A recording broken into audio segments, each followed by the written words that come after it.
Coucou, me voilà avec vous, avec mon petit micro. Non, je rigole. Non, je rigole. Le micro, ça me sert uniquement de vous parler de la Starac. Là, on va revenir à la normale. Donc, du coup, on va se rapprocher. Voilà. Est-ce qu'on se rapproche comme ça va.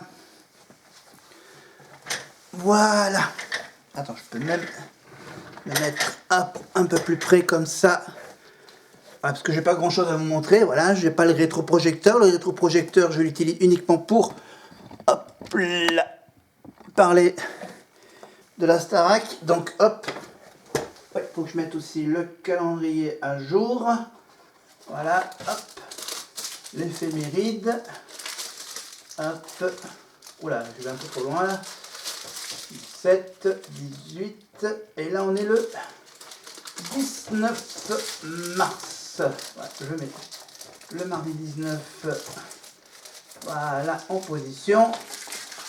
Voilà, les autres, hop, je jetterai à la poubelle après.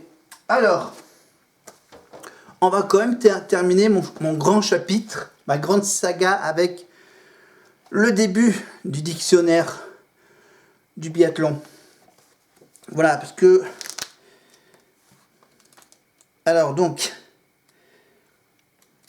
On a fait, je crois, les 3 premières lettres.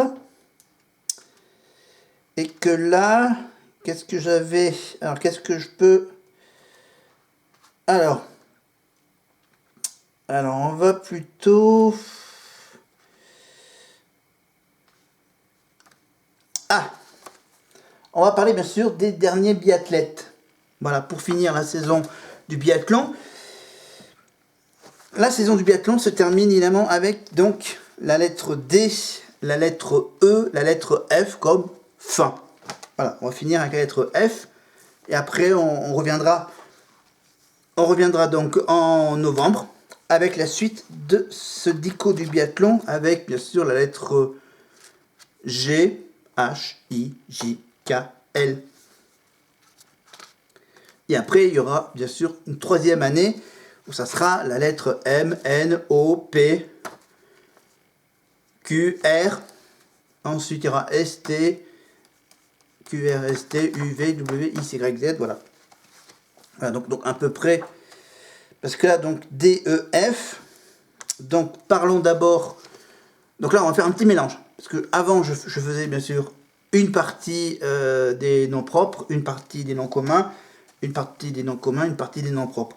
Là, on va faire un petit mélange pour finir, avec bien sûr avec des biathlètes et des mots qui parlent de biathlon. On va continuer donc ma petite liste avec la lettre donc D, avec une certaine Marie Dorin Habert. Marie Dorin Habert.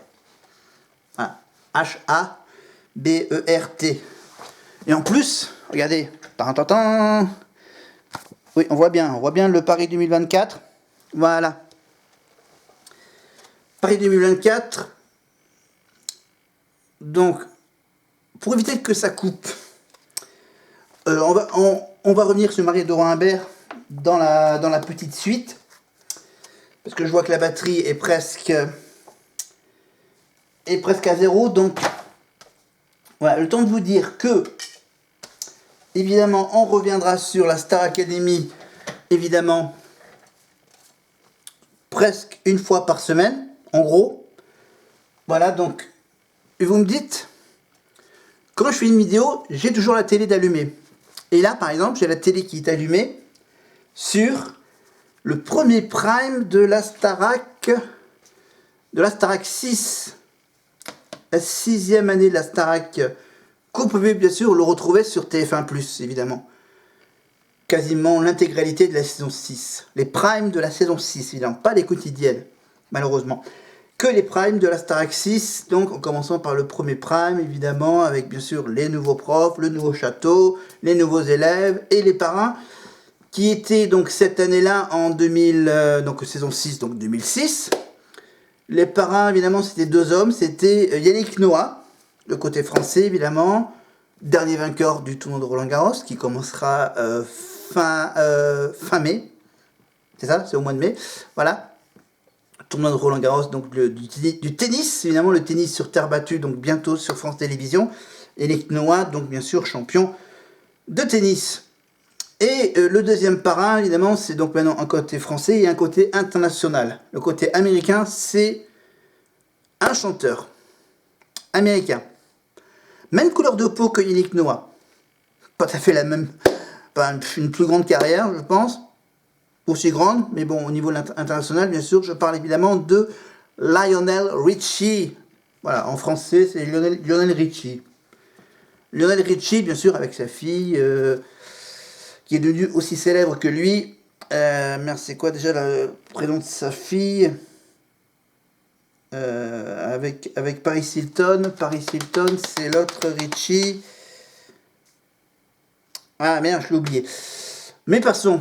Pour cette saison, pour la 6e année, donc c'est toujours au château d'Amélie-Lily, c'est évidemment le château de Vivezo, avec donc un style de décoration assez baroque.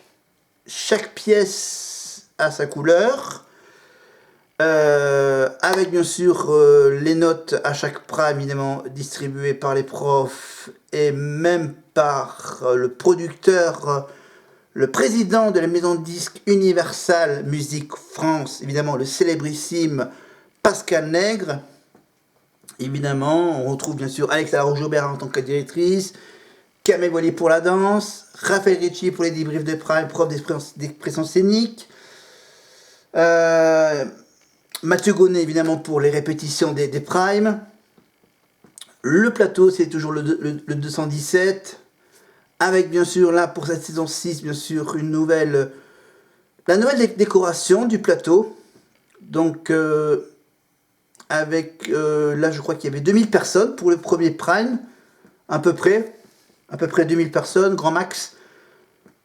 2000 personnes sur le plateau, donc bien sûr une partie du public devant la scène, avec bien sûr les tribunes évidemment à droite et à gauche et devant.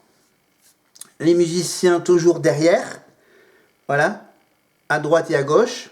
En laissant une place au milieu, bien sûr, pour faire rentrer les vedettes. Ils avaient quoi ? Ah oui, ils avaient mis un tapis roulant au milieu. Je sais pas pourquoi, ils ont eu l'idée de mettre un tapis roulant. Voilà, donc un tapis roulant sur, on va dire, sur une petite longueur. Juste pour mettre qu'un truc au milieu là, pour mettre un tapis roulant au milieu et ensuite bien sûr un petit bout de scène pour former un T. Voilà. Et donc ensuite il y a un petit escalier. Voilà. Qu'est-ce que j'ai d'autre ? Bien sûr, tu as les deux côtés, côté élève non nominé et le côté élève nominé. Il y a 2 écrans géants à droite et à gauche. Un écran central, voilà. Après, bien sûr, de chaque côté, évidemment, dans les deux côtés, tu as bien sûr les 2 étoiles, évidemment, le symbole de la Star Academy.